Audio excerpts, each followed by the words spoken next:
Buenas tardes. En este video estaremos hablando sobre la historia del teatro isabelino que hizo surgir a uno de los más grandes autores de la historia, creando una obra que posiblemente sea la mejor obra del mundo, o al menos la más conocida. Para empezar, el teatro isabelino surgió en Inglaterra durante el reinado de Isabel I, entre finales del siglo XVI y comienzos del siglo XVII. Esta fue una época de gran esplendor cultural, donde las artes florecieron y el teatro se convirtió en una de las principales formas de entretenimiento popular. Durante este tiempo, Londres se llenó de teatros públicos, como el famoso Globe Theatre, donde se representaban obras de autores como William Shakespeare, Christopher Marlowe y Ben Jonson. Y estos teatros eran circulares o poligonales, junto con un escenario que sobresalía hacia el público. Y algo particular de estos teatros es que no había techo, entonces las funciones se realizaban de día aprovechando la luz natural. Al mismo tiempo, no había tanta decoración, es decir, se usaban muy pocos objetos, por lo cual los actores mejoraban el ambiente con gestos y palabras. Con esto, la imaginación del público era fundamental para que salga una buena función. En otras palabras, el público era lo más importante, es lo que le daba vida a las obras. Y en estas funciones, los actores usaban trajes que eran muy llamativos, inspirados en la moda de la época, y a menudo no correspondían mucho al tiempo o al lugar de la obra.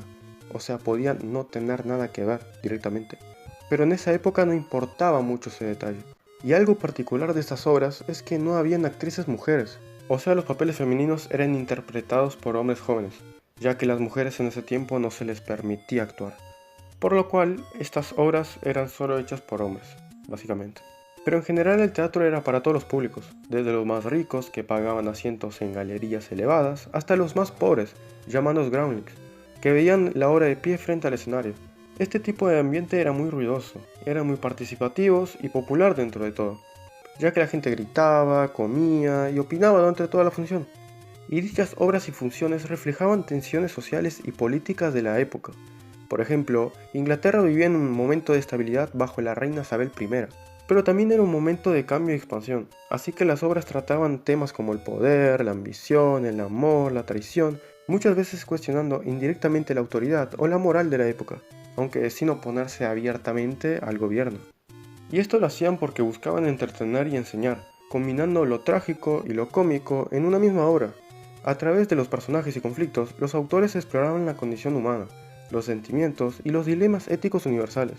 Básicamente este teatro reflejaba la sociedad inglesa del momento, su política, sus valores y sus tensiones, buscando no solo entretener, sino también hacerlos reflexionar sobre la naturaleza humana.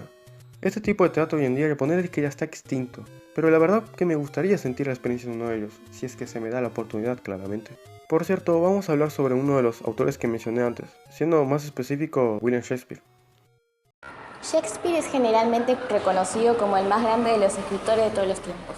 Figura única en la historia de la literatura. La fama de otros poetas tales como Homero y Dante Alighieri, o de novelistas tales como León Tolstoy o Charles Dickens, ha trascendido tras las barreras nacionales. Pero ninguno de ellos ha logrado alcanzar la reputación de Shakespeare, cuyas obras hoy se leen y se representan con mayor frecuencia y en más países que nunca. La profecía de uno de sus grandes contemporáneos, Ben Jonson, se ha cumplido por tanto. Shakespeare no pertenece a una sola época, sino a la eternidad. Nació en Stratford-upon-Avon en abril de 1564. Fue el tercero de los 8 hijos que tuvieron John Shakespeare, un próspero comerciante que llegó a alcanzar una destacada posición en el municipio, y Mary Arne, una descendida de una familia de aboligo. Existen muy pocos documentados en la vida de Shakespeare, aunque es probable que naciera el 23 de abril de 1564. Lo que sí se puede afirmar es que fue bautizado en la iglesia de la Santísima Trinidad de Stratford-upon-Avon, Warwickshire, el 26 de abril de ese mismo año y falleciendo en el mismo lugar el 23 de abril de 1616, según el calendario juliano, 3 de mayo en el gregoriano, el supuesto día en el que cumplió 52 años. Shakespeare era una persona sumamente misteriosa con varios desenlaces. Se le cuestionó demasiado su sexualidad, su religión y otras cosas más. Su sexualidad debido a que sus poemas parecían tener cierto sentido homoerótico por cómo se refería a los poemas de amor hacia los hombres y hacia las mujeres, insinuando que bateaba para los dos lados, o sea que bisexual probablemente, como es un término más de esta época. Así que Shakespeare, en general, no hay una información concreta de él. Su vida en general es perdida. Tenemos entendido que fue una persona que después tuvo una vida turbulenta y estuvo casado toda su vida con Anne Hathaway, con la cual tuvo 3 hijos, 2 hijas y un hijo mayor, el cual se llamaba Helmet, que falleció con 11 años. Muchos dicen que probablemente la muerte de su hijo fue lo que le inspiró a poder crear la historia de Helmet mismo. Así que es más que nada todo basado en teorías. No hay una cosa afirmativa. Se basaba mucho su vida en rumores y la información que hay son puros chismes, por decirlo así. La estructura externa es la manera en que se organiza un texto para felicitar la lectura y mostrar su tipo. Incluye elementos como el título, los capítulos, los párrafos y otros componentes del formato. En el caso de la obra de Romeo y Julieta, Shakespeare escribió casi todas sus obras en 5 actos, siguiendo la forma clásica del teatro de esa época. En este caso, el acto primero era la presentación. Ahí se hablaba, se mostraban los personajes y todo el conflicto que había entre las familias. Después pasaba el acto segundo, que era el desarrollo inicial de toda la obra. Ahí se evidenciaba más el amor de Romeo y Julieta y se mostraba todo de lo que abarca la obra. En el acto tercero se llega al punto más alto del conflicto, que ahí es cuando pasa la muerte de Teobaldo y el destierro de Romeo. Después, en el acto 4, es la caída, que es cuando el plan de Fray Lorenzo para que Julieta no se case con el conde de París la hacen tomarse la poción y parece muerta. Después, en el acto quinto y último, pasa el desenlace, que es cuando Romeo piensa que Julieta se murió y se suicida a su lado. Julieta se despierta, encuentra a Romeo muerto, también se quita la vida y toda la obra se concluye con la reconciliación de las familias. También está la estructura interna de la obra, que se centra más en el contenido del texto, tipo los elementos que conforman la obra, la introducción, el nudo y el desenlace. En la introducción se presenta todo este conflicto que existía entre las familias Montesco y Capuleto, como que prohibía el amor entre los protagonistas. Después, en el nudo, se desarrolla todo el romance entre Romeo y Julieta y todo lo del matrimonio secreto y después los hechos trágicos que terminan separando a los protagonistas. Y en el desenlace ocurre la tragedia, el final, la conclusión en la que mueren ambos y se reconcilian las familias de una forma un poco forzada. También voy a hablar sobre los personajes de la obra, centrándome más en Romeo, que es Romeo Montesco.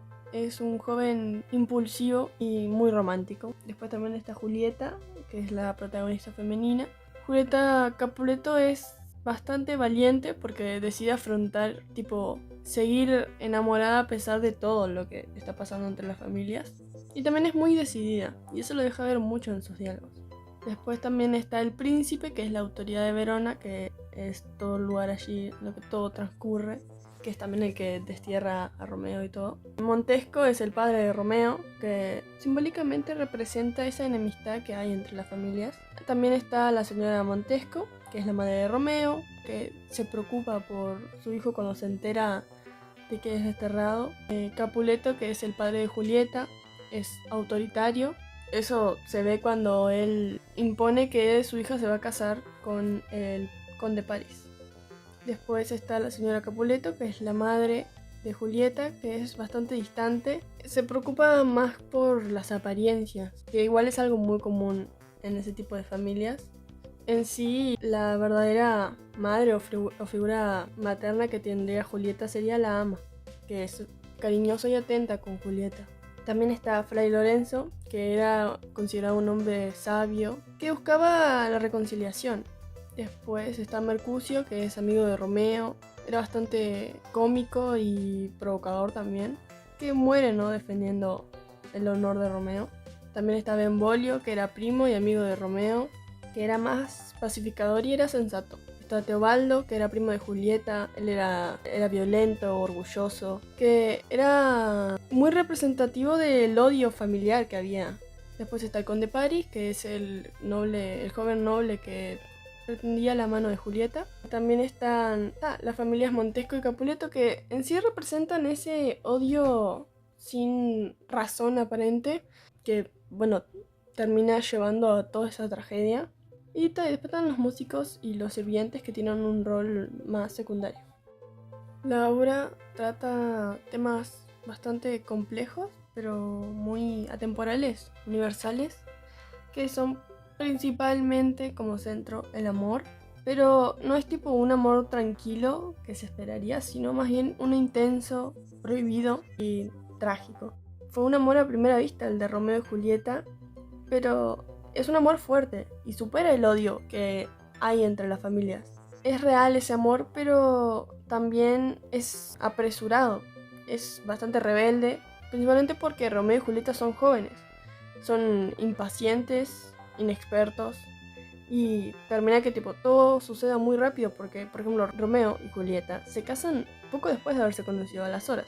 Romeo mata a Teobaldo por impulso también. Y todo eso ocurre sin medir consecuencias, que es algo muy característico de ellos, de los jóvenes. También se habla del odio y los prejuicios que son muy evidentes a lo largo de toda la obra, principalmente con esa enemistad que existe entre los Montescos y los Capuleto, que es un odio heredado, es una representación muy grande de eso, y también es el obstáculo más prominente entre el amor que tienen los jóvenes. Y termina llevando a que todo se destruya. Y creo que la obra cuestiona ese poder excesivo de los adultos y la falta de libertad individual.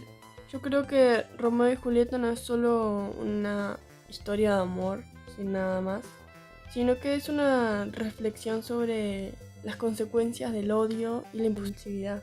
Creo que Shakespeare, a través de esta obra, habla de la lucha entre la libertad individual y las normas sociales. Romeo y Julieta intenta vivir su amor sin importarle las imposiciones familiares. Y la tragedia de ellos creo que expone las consecuencias de un mundo rígido donde la juventud no puede elegir por sí misma. Por esto creo que la obra sigue vigente, porque recuerda que el odio en realidad no lleva a nada bueno, solo aleja a las personas, y el amor, por su parte, junto a la comprensión, la empatía, la reconciliación, sí son buenos y son necesarios para una convivencia agradable y sana.